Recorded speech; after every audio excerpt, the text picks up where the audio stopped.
Salut tout le monde, j'espère que vous allez bien. Aujourd'hui, on se retrouve dans une nouvelle vidéo qui va être mon top 10 de mes films préférés que j'ai découvert il y a pas si longtemps que ça. Donc j'espère que vous allez aimer.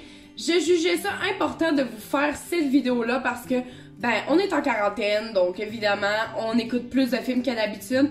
Et aussi, on va être en congé parce que l'école est bientôt finie. Donc voilà, j'espère que vous allez aimer et je vous laisse avec la suite. En 10e position, j'ai mis Le Cercle. Parce que c'est vraiment un film intriguant qui est vraiment un film suspense, je pourrais dire horreur, parce qu'on sait pas trop ce qui va se passer tout le long du film. Et ce que j'aime de ce film-là aussi, c'est que la fin, elle est inattendue, ok? Pour vrai, j'ai écouté ça en me disant, c'est sûr ça va être ça, c'est sûr ça va être ça, mais finalement, c'était pas ça du tout.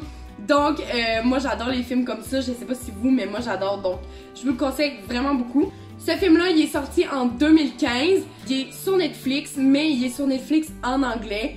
Moi, ça me dérange pas. Peut-être que vous, ça va vous déranger. Je vais faire aucun spoil. En gros, c'est des personnes qui sont mises dans une grosse navette. Moi, j'appelle ça une grosse navette. Après, au début, on n'a pas tout compris, mais en gros, c'est genre, il y a eu de quoi dans la vie qui a fait que ces personnes-là étaient toutes dedans cette navette-là. Et dans le fond, ils doivent décider qui va mourir. En gros, il y a un choc électrique qui est donné à la personne qui va mourir. Il faut que tu choisisses avec ta main, dans le fond, en faisant bouger la flèche. Donc, la personne qui a le plus de votes, elle meurt. Je sais pas si vous comprenez. Vous pouvez le voir qu'il va y avoir du monde qui vont se précipiter sur tout le monde pour être sûr de rester en vie, hein. Et il y en a d'autres qui vont vraiment essayer d'aider, qui vont se sacrifier. Donc c'est vraiment un bon film. Moi je classerais ça dans horreur et suspense. Donc voilà. La 9e position revient au film Ellie, sorti en 2019 sur Netflix en français. Moi je l'ai écouté en français, donc ça c'est vraiment bien vu qu'on parle français. C'est vraiment un film malade, je l'ai tellement aimé. Et comme le premier, on s'attend pas du tout à la fin. Moi j'ai été extrêmement surpris. Je commençais à voir le pattern, on pourrait dire, pendant tout le film, mais quand même je pensais zéro que ça allait être ça. En gros, c'est un petit garçon qui a été diagnostiqué plus jeune avec une maladie dans le fond qui pouvait pas sortir dehors parce que l'air était trop pollué pour lui. En gros, quand il respirait l'air de dehors, il faisait des grosses plaques, il enflait, il devenait tout rouge. Donc, ses parents ont décidé de l'amener dans un hôpital, en gros, qui est spécialiste pour régler ce genre de problème-là. Mais on va s'apercevoir que cet hôpital-là est pas aussi bonne de ce qu'ils disent. Donc, je vous laisse l'intrigue, mais en gros, c'est vraiment une belle intrigue qui mérite vraiment beaucoup d'être écoutée. C'est quand même un film populaire, j'en ai vraiment entendu parler, fait que moi, je vous le conseille à 1000% honnêtement. Je classerais ça dans horreur et suspense, encore une fois. La 8e position revient à le film La Plateforme, qui est sorti aussi en 2019. Et ce film-là, gang, est juste malade, ok? Il n'y a pas vraiment de suspense parce que pour vrai, si je pourrais vous dire, c'est que on s'attend tout le long à ce qui va arriver, mais l'action est juste vraiment cool et tu restes dans le film, là, tu restes accroché au film tout le long, donc ça c'est vraiment cool parce que des fois genre t'es comme 30 minutes à aimer le film et là tu tombes dans une espèce de genre je suis tannée, fait que là tu regardes ton ciel, mais non, moi je l'ai regardé genre à 100% et j'étais dedans tout le long, c'est vraiment bon. C'est quelqu'un qui va dans une prison et qui découvre que la prison est faite sur le long avec des étages, ok? Et sur chaque étage, ils vivent deux. Et à chaque mois, tu te réveilles dans un nouvel étage. Donc le premier mois, tu peux être dans l'étage numéro 10 et l'autre, tu peux être dans l'étage numéro 300. La nourriture vient dans un gros trou. En gros, ils vivent dans un rond. Ce sont deux personnes ici et au centre, il y a un gros trou. Et le gros trou, en gros, il y a une plateforme qui va descendre par chaque étage. Donc, il commence par la 1 et il descend jusqu'à la dernière. Et au début, ça part avec beaucoup de nourriture.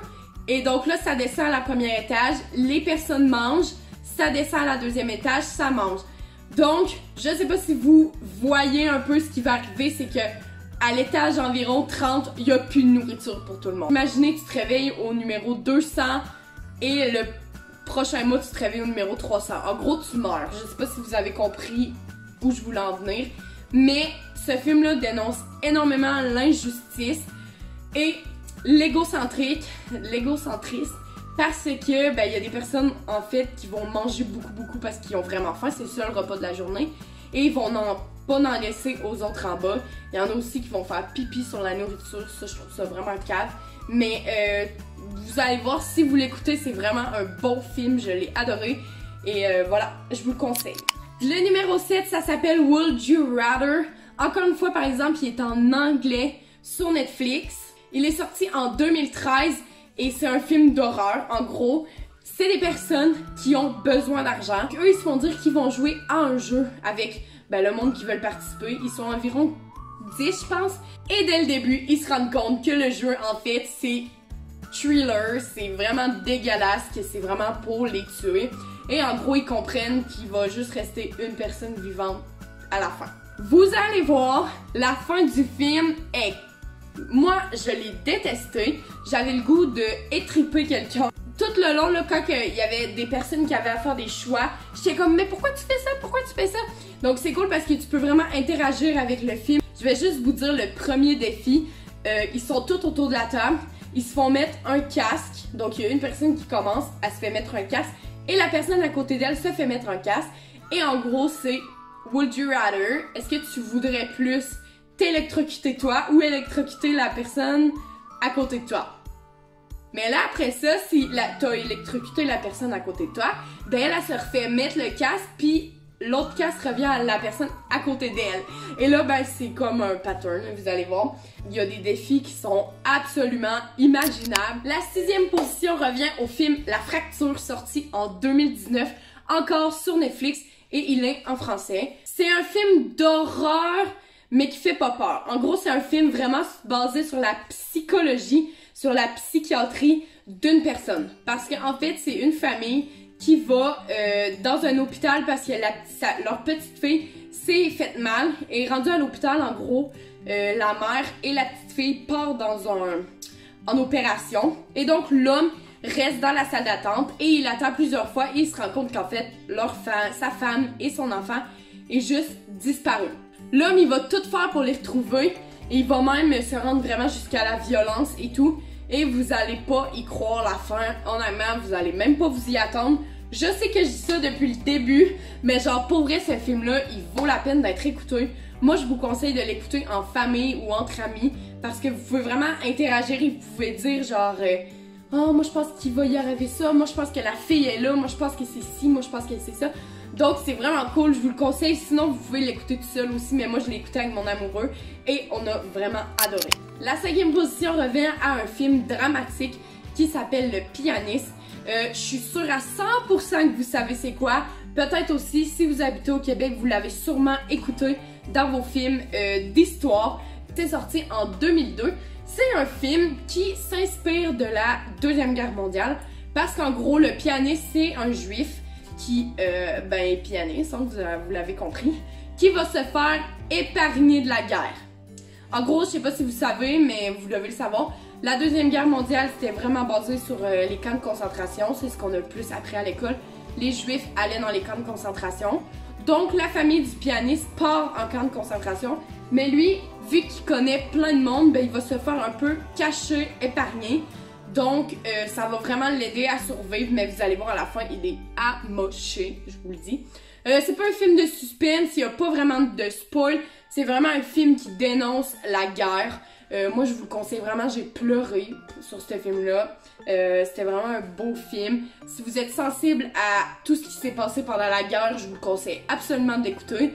Et ça, c'est vraiment un must. C'est comme, si vous ne l'écoutez pas, c'est comme si vous auriez jamais écouté le Titanic ou Rocky, genre ça marche pas. La 4e position revient au film L'Éveil, sorti en 1990. Là, vous allez dire, c'est vraiment vieux. Oui, le film il est vieux aussi, mais je vous jure, c'est un film à écouter à 1000%. En plus, ça met surtout en vedette mon acteur préféré, Robin Williams, qui est décédé récemment. J'étais vraiment triste, ben récemment, ça fait quand même longtemps, mais il est décédé. Et j'étais vraiment triste parce que moi, mes deux films préférés de lui, c'est justement, ben dans le fond, j'en ai trois. C'est L'éveil, Patch Adams et Mademoiselle Doubtfire. En gros, ce film-là, c'est Robin Williams, qui s'appelle pas Robin Williams, mais c'est lui l'acteur, qui va aller se présenter pour un job de neuropsychiatre pour aller essayer de régler des problèmes. Donc, une maladie rare qui fait que la personne est, tu sais, est comme pas réveillée, si je pourrais dire ça. C'est pour ça que ça s'appelle l'éveil. En gros, la personne, elle est là mentalement, elle est là physiquement, mais elle parle pas vraiment, elle fait juste des gestes. Donc, lui, il va se faire engager dans un hôpital pour aller essayer de régler ce problème-là. Ben, ce qu'il va faire, c'est qu'il va trouver un remède et c'est trop triste, je vous le dis. Genre, c'est un film dramatique encore une fois et moi j'ai pleuré tellement que c'était un beau film.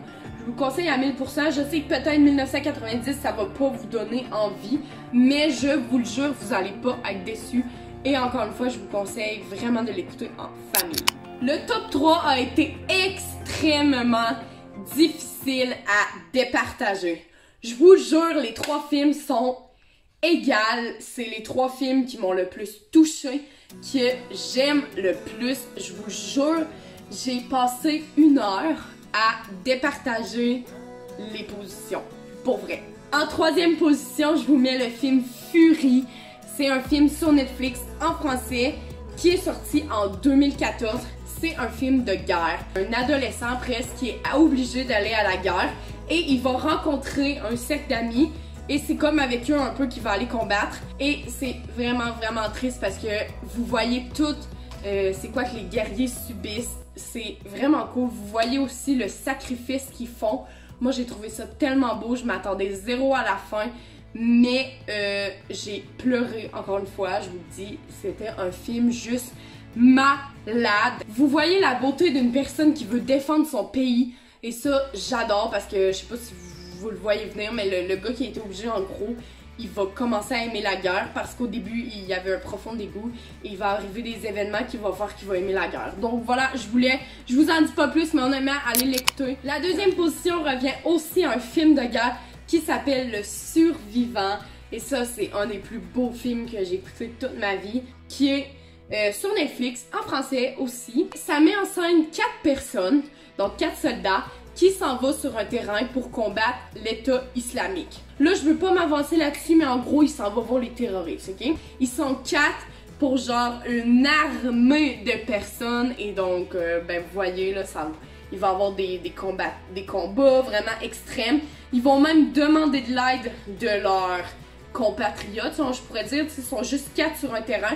C'était vraiment juste pour aller surveiller, mais il va arriver un événement qu'ils vont se faire découvrir de là.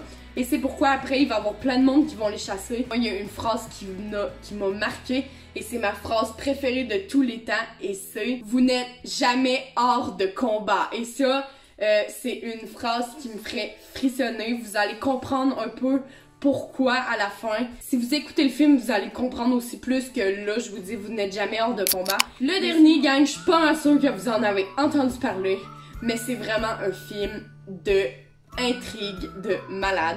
C'est le film d'intrigue par excellence. C'est un film qui mérite 5 étoiles, je vous le jure. Ça s'appelle Shutter Island. Oh my god! Ce film a été écrit par un génie, j'en suis convaincue. L'intrigue est là jusqu'à la fin, ok? Même à la fin, quand vous savez c'est quoi l'intrigue, vous êtes pas vraiment sûr que c'est vrai. En tout cas, je vous en dis pas plus, je vais vous expliquer l'histoire. C'est 2 inspecteurs qui vont dans un asile. Il y a une madame qui s'est enfuie de là. Donc, on la trouve plus. C'est vraiment du monde fou, furieux, genre qui ont tué plein de monde. C'est des psychopathes, mais c'est des malades mentales. Je sais pas si vous me suivez. Ils vont aller inspecter l'asile pour trouver des réponses à la disparition de la madame. Et vous allez voir, l'intrigue est malade, vous allez pas comprendre du début à la fin, ok? Et c'est pourquoi je l'ai mis en premier, parce qu'il y a vraiment plus d'action, qu'on sait pas trop ce qui va arriver. Et moi j'aime ça, donc c'est pourquoi je le mets en première position. Donc voilà tout le monde, c'est tout pour aujourd'hui. J'espère vraiment que vous avez aimé ce top 10 de mes films. J'espère aussi que vous allez l'écouter. Si vous les écoutez ou vous les avez déjà écoutés, écrivez-moi le en commentaire. Ça m'intéresse vraiment de voir si cette vidéo-là va être utile. N'hésitez pas à mettre un j'aime en commentaire et à partager. Sinon, je vous souhaite une bonne soirée, un bon matin et une bonne après-midi. N'importe quoi quand vous écoutez cette vidéo-là. Et sur ce, je vous dis bye, à la prochaine!